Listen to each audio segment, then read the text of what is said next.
सुख समृद्धि विज्ञान चैनल में हमारे सभी सुधी दर्शकों का मैं सुशील कुमार शर्मा हार्दिक स्वागत करता हूं। अगर वीडियो हमारा पसंद आवे तो आप सभी लोग जो लोग अभी हमारे चैनल के सब्सक्राइबर नहीं है वो सब्सक्राइब कर लें और सब्सक्राइब करने के बाद में बेल का आइकन दबा करके ऑल पर सिलेक्ट कर लें, जिससे कि आपको हर नए वीडियो को जैसे वो अपलोड होता है उसका नोटिफिकेशन मिलेगा और सर्वप्रथम आप हमारी वीडियो को देख सकेंगे।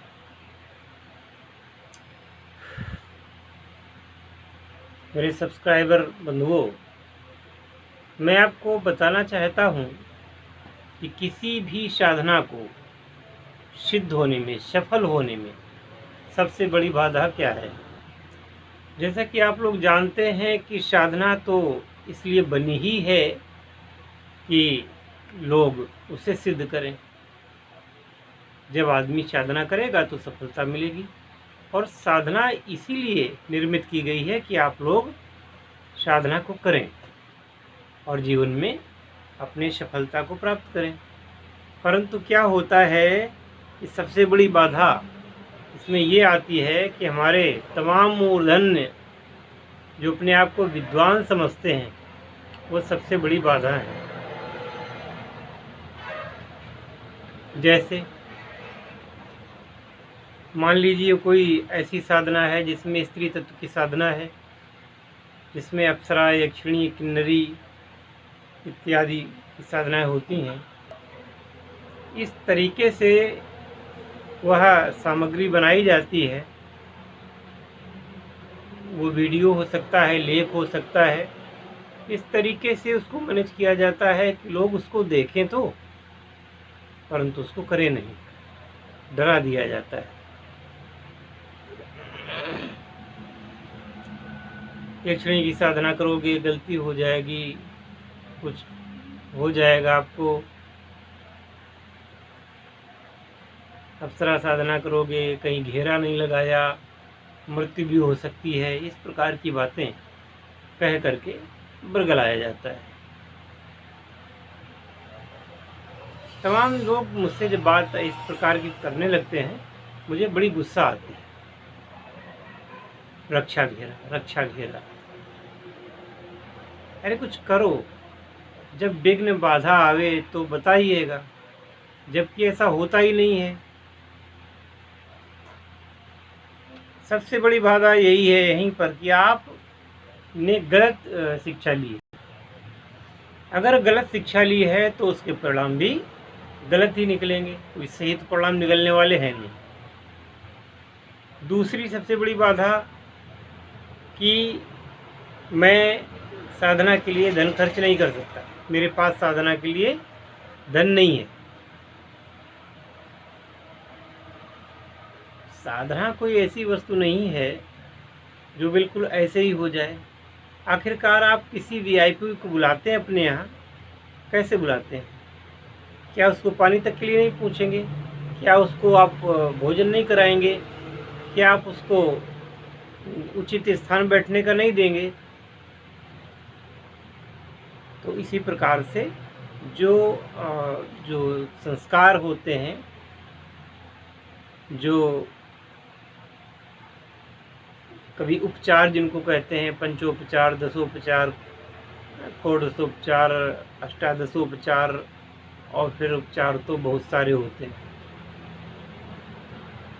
धूप, दीप, नैवेद्य, है ना, अर्घ्यपाद्य इत्यादि जो होते हैं उनको करना चाहिए। समस्या यहीं पर है, सफलता में सबसे बड़ी बाधा यहीं पर है। या तो हम उस मंत्र को शब्दों का समूह समझ लेते हैं केवल मात्र, इसके अलावा उसकी जो आध्यात्मिक क्षमता है उस पर हम ध्यान ही नहीं देते, केवल शब्दों का समूह समझ लिया। और दूसरी तरफ हमने कोई यंत्र हुआ, कोई माला हुई, कोई फोटो हुई, कोई प्रतिमा हुई, उसको हमने मामूली सी वस्तु समझ लिया। प्रतिमा को साधारण प्रतिमा समझ रहे हैं माला को साधारण माला समझ रहे हैं, फोटो को ये क्या कहते हैं साधारण समझ रहे हैं, और मंत्रों को जो कि अपरिमित शक्तिशाली होते हैं उनको मात्र शब्दों का एक समूह समझ रहे हैं। तो फिर साधना आपको कैसे सिद्ध होगी, सफलता कैसे मिलेगी? इसी प्रकार से गुरु को साधारण व्यक्ति समझ रहे हैं, गुरु को भी धोखा देने की कोशिश कर रहे हैं। कहते कुछ है, करते कुछ है। गुरु जी के सामने तो बहुत अच्छे बनते हैं, भीतर कलुष भरा हुआ है। और चूंकि जो सिद्धि होती है वो गुरु के अधीन होती है। गुरु ने अगर आपको मंत्र दिया है तो गुरु ही उस सिद्धि का मालिक है। परंतु लोग क्या करते हैं कि गुरु के साथ भी छल कपट करते हैं।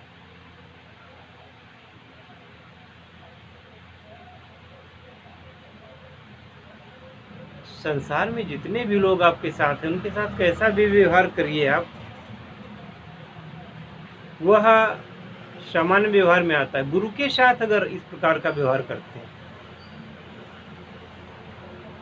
तो मैं समझता हूँ कि वो फिर उसको कहा क्या जा सकता है, उसके लिए कौन से शब्दों का इस्तेमाल करना उचित रहेगा,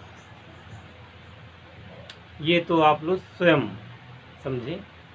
मैं ऐसा कुछ नहीं कहना चाहता। और चूंकि मैं अकेला कोई ऐसा व्यक्ति नहीं हूँ जो गुरु पद का वहन कर रहा है। संसार में जाने कितने गुरु आए और जाने कितने चले गए, वो भी सभी मानव थे। परंतु जो गुरु महत्व रखता है शिष्य के लिए जो महत्व रखता है, मैं उसकी बात कर रहा हूँ।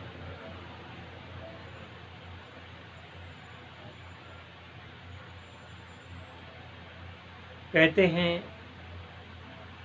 कि गुरुर बिना गतिर नास्ति। गुरु का वाक्य ही मंत्र है। मोक्ष के मूल में गुरु की कृपा ही होती है।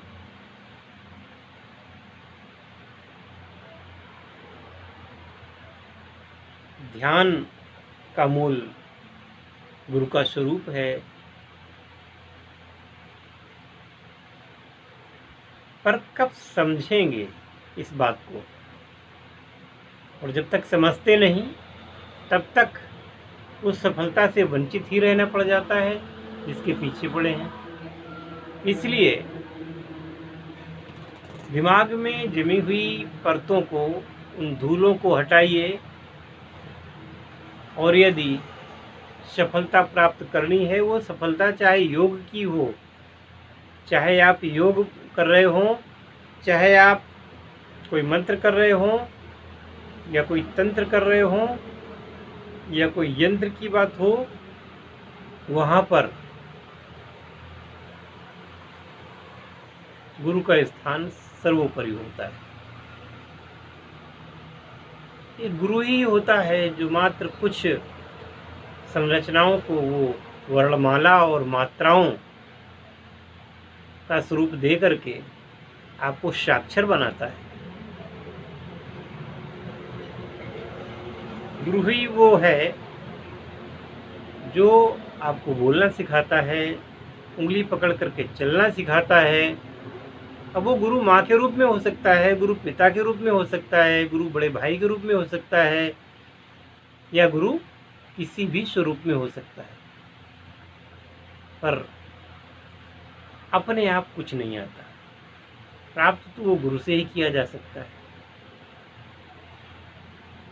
चाहे वो वीडियो देख करके प्राप्त करो, जैसे कि एकलव्य था, प्रतिमा बना ली और सफलता प्राप्त कर ली, चाहे सामने आकर के किया जाए। मैं समझता हूँ कि आप अच्छे तरीके से समझ गए होंगे कि गुरु की क्या महिमा है और गुरु को संतुष्ट करना क्यों आवश्यक है। मिलते हैं अगले वीडियो में, तब तक के लिए नमस्कार। जय शिव शंकर, जय भोलेनाथ, हर हर महादेव।